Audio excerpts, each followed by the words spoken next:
नमस्कार विद्यार्थी मित्रांनो, द्वितीय वर्ष वाणिज्य सत्र चौथे, विषयाचे नाव व्यवसाय प्रशासन 2, विभाग वाणिज्य.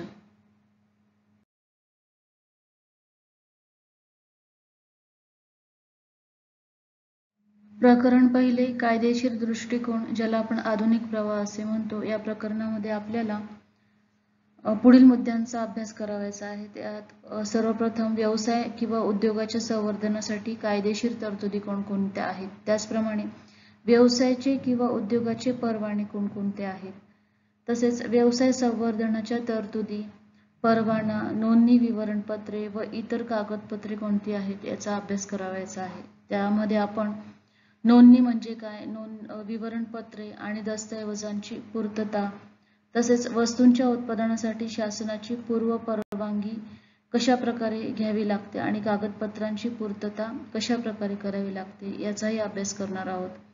उद्योगाचे संवर्धन आणि प्रक्रिया नियंत्रण करण्यासाठी प्रमुख कायदेशीर तरतुदी कोणकोणत्या आहेत याचा अभ्यास करणार आहोत.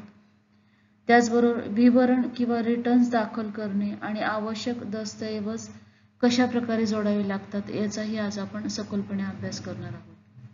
क्षेत्राची प्रगती व्हावी यासाठी सरकारची भूमिका सकारात्मक असली तरी उद्योगांच्या विकासासाठी काही कायदेशीर तरतुदींचे पालन करावे लागते. या कायदेशीर तरतुदी व्यवसायाच्या नोंदणी, परवाना, वित्तीय सहाय्य या संदर्भात पूर्ण करावयाच्या असतात. व्यवसाय किंवा उद्योगाच्या संवर्धनासाठी कायदेशीर तरतुदी आहेत, ज्यामध्ये व्यवसायाचे किंवा उद्योगाचे परवाने आपण बघणार आहोत. त्यात सर्वप्रथम औद्योगिक परवाना म्हणजे काय. वेगवेगळ्या उद्योग समूहातील औद्योगिक उत्पादनाच्या प्रक्रियेसाठी व खूप मोठ्या प्रमाणावर उत्पादन करण्यासाठी ज्यांना कारखान्याची उभारणी करावयाची आहे, अशा काही औद्योगिक उत्पादनासाठी उत्पादन क्षमतेशी निगडीत असे, तसेच उत्पादन नक्की कोणत्या जागी करावयाचे आहे याचा विचार करून औद्योगिक परवाना दिला जातो. अगदी सुरुवातीच्या काळात एकूण 38 उद्योग समूहातील उत्पादनासाठी हा परवाना लागत असे. हे प्रमाण खूपच कमी करून नवीन औद्योगिक धोरणानुसार सार्वजनिक क्षेत्रातील 8 व खाजगी क्षेत्रातील फक्त 15 उद्योग समूहातील उत्पादनांना हा परवाना घेणे बंधनकारक आहे. हा परवाना घेण्यापूर्वी अर्जदाराला इरादा पत्र देण्यात येते व 3 वर्षाच्या मुदतीत त्यातील अटी व शर्तींची पूर्तता केल्यावरच औद्योगिक परवान्यात रूपांतर करण्यात येते. औद्योगिक परवाना घेण्याआधी अर्जदाराला इरादा पत्र देण्यात येते. या इरादा पत्राचे 4 प्रकार असतात.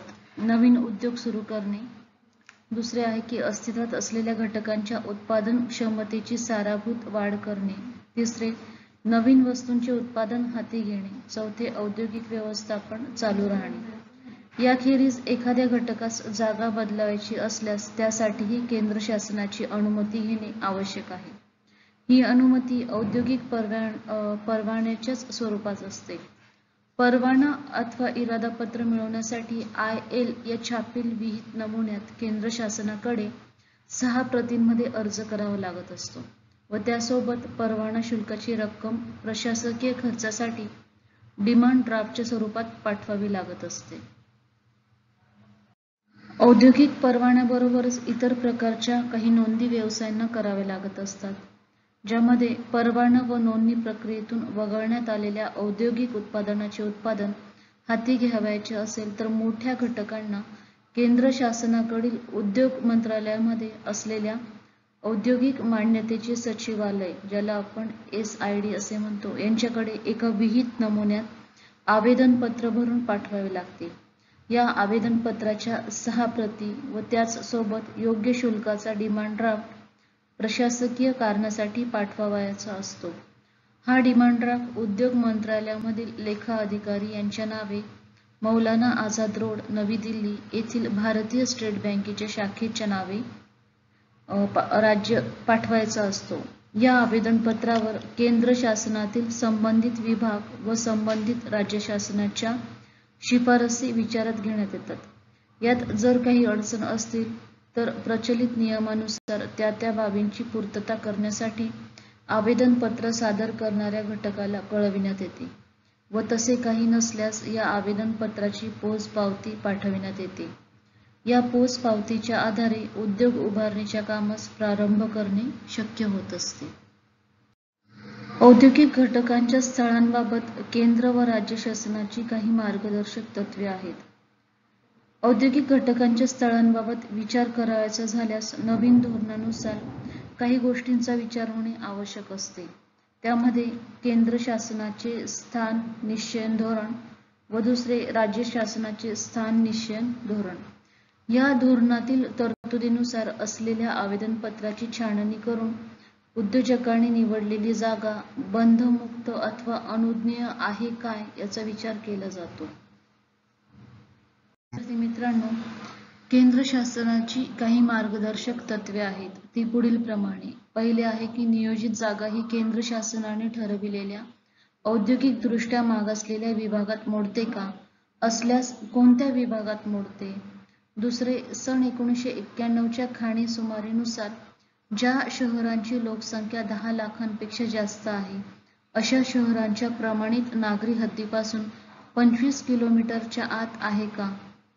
तिसरे मार्गदर्शक तत्व आहे की दिनांक 24 जुलै 1991 पूर्वी अस्तित्वात असलेल्या औद्योगिक विभागात किंवा औद्योगिक वसाहतीत तो व्यवसाय आहे का.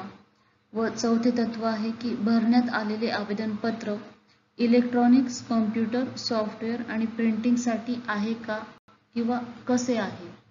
या मार्गदर्शक तत्वांचा विचार करावयाचा असतो.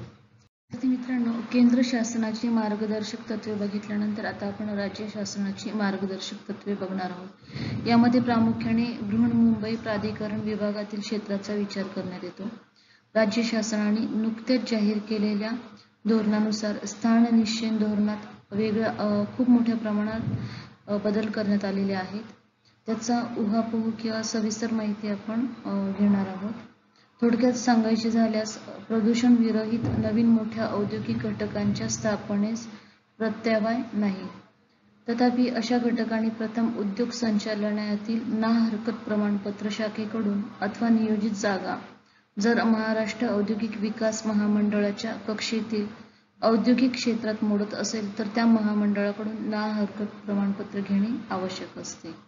तसेच लघु उद्योग क्षेत्रासाठी राखून ठेवलेल्या औद्योगिक उत्पादनाबाबत परवाना धोरण सांगण्यात आलेले आहे, ज्यात जी उत्पादने लघु उद्योगासाठी राखून ठेवण्यात आलेली आहे त्यापैकी काही उत्पादने जर औद्योगिक परवाने सक्तीची असलेल्या यादीत अंतर्भूत झालेली असतील तर अशा प्रकारे उत्पादन करू इच्छिणाऱ्या औद्योगिक घटकात औद्योगिक परवान्याची गरज भासत नाही. तसेच या परवान्याबाबत राज्य काही जबाबदारी आहे. औद्योगिक मान्यता देणे अथवा मंजुरी देण्याचे अधिकार जरी केंद्र शासनाकडे असले तरी केंद्र शासनाचे तसेच राज्य शासनाचे प्रचलित औद्योगिक स्थान निश्चयन धोरणानुसार प्रत्येक प्रकरणी प्रस्तावित जागेचा विचार करून त्या जागी उपरोक्त मंजुऱ्या अनुज्ञेय होतील किंवा कसे हे पाहण्याची जबाबदारी प्रामुख्याने राज्य शासनाची असते. अशा प्रकारच्या मंजुऱ्या लक्षात घेऊन त्यावर लक्ष ठेवण्याची जबाबदारी ही राज्य शासनाची असते. यासाठी संगणकाद्वारे काही माहितीच्या आधारे सनियंत्रण ठेवण्यात येते. त्या माहितीमध्ये सर्वप्रथम उद्योजक प्रकल्प कार्यान्वित करण्यास खरोखर उत्सुक आहेत का किंवा कसे, असल्यास त्याने प्रकल्प कार्यान्वित करण्यास कोणकोणती उपाययोजना केलेली आहे, प्रकल्प कार्यान्वित होण्यासाठी होणाऱ्या विलंबाची कारणे काय आहेत, इरादापत्राचे औद्योगिक परवान्यात रूपांतर झालेले आहे का, असल्यास किती कालावधी लागलेला आहे, त्याचप्रमाणे उत्पादनास सुरुवात झाली आहे का, असल्यास त्यासाठी लागणारा कालावधी किती आहे, प्रकल्प कार्यान्वित न होण्याची सर्वसाधारण कारणे कोणती आहेत व त्याचा रोजगाराच्या संधीवर काय परिणाम होतो याचा अभ्यास करणे आवश्यक असते.